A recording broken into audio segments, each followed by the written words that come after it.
last year na nakita ko yung serpentina, yon naramdaman ko na maganda. Sinabi lang sa akin, try ko. 5 days na sunod-sunod yun.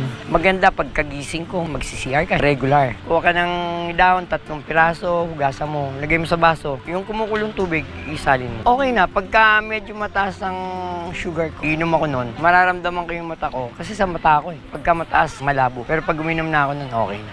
Andito ako ngayon sa ospital para magpa-blood sugar test para malaman ko kung totoong bumababa ang sugar ko dahil umiinom ako ng serpentina. 192 yung result niyo, sir. Normal range natin, nasa 80 to 120. Medyo mataas po yung result niya. Normal sa akin itong ganito Alam ko naman ganito lang lalabas Hindi siya tataas ng 200, naramdam ko na to. Kasi pag tumaas ng 200, malabo na mata ko Yung paggamit naman ng mga produktong herbal, tanggap naman yan. Word of caution ko,